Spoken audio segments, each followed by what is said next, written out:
வணக்கம், நான் உங்கள் மோகனா. திங்கட்கிழமை 11/8/2025 திங்கட்கிழமை தினத்தந்தி செய்திக்குள்ளார போகலாம் வாங்க. 9ஆம் வகுப்பு மாணவி விபச்சாரத்தில் தள்ளிய தாய் 3வது கணவருடன் சேர்ந்து கொடூரம். செங்கல்பட்டு ஆகஸ்ட் 11 9ஆம் வகுப்பு மாணவியை விபச்சாரத்தில் தள்ளிய தாய் 3வது கணவர் உட்பட 3 போலீசார் போக்சோ சட்டத்தில் கைதானர். செங்கல்பட்டு மாவட்டம் மதுராந்தகம் அருகே உள்ள ஒரு ஊரில் வசிக்கும் 13 வயது மாணவி விடுதியில் தங்கி 9ஆம் வகுப்பு படித்து வருகிறார். அவர் பள்ளி விடுமுறையின் போது வீட்டுக்கு சென்று தன்னை தனது தாயும் அவரது 3வது கணவரும் விபச்சாரத்தில் ஈடுபடுத்தியதாகவும் தன்னை பல ஆண்கள் பாலியல் பலாத்காரம் செய்ததாகவும் பள்ளி ஆசிரியரிடம் கூறி அழுதார்.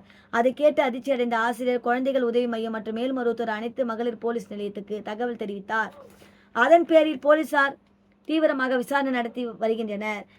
விசாரணையில் மாணவியின் தாயாருக்கு பல ஆண்களுடன் கள்ள தொடர்பு இருந்ததாக கூறப்படுகிறது. தற்போது 3வது கணவருடன் அவர் வசித்து வருகிறார். 3வது கணவரும் மாணவிக்கு பாலியல் தொல்லை கொடுத்துள்ளார்.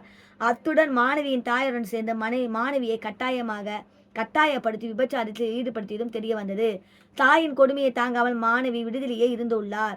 ஆனால் அவரது தாயார் விடுமுறையில் வீட்டுக்கு வரும்படி மகளை அன்பாக அழைத்து சென்று மீண்டும் வலுக்கட்டாயமாக விபச்சாரத்தில் தள்ளி உள்ளார்.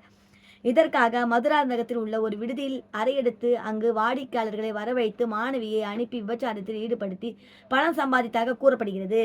இவ்வாறு பல ஆண்கள் மாணவியிடம் உல்லாசம் அனுபவித்து உள்ளதாகவும் கூறப்படுகிறது. இதற்காக பள்ளி விடுமுறை நாட்களில் மாணவியை வீட்டுக்கு அழைத்து வந்து பல ஆண்களுக்கு மாணவியை விருந்தாக்கிய விசாரணையில் தெரிய வந்தது போலீசார் தெரிவித்தனர்.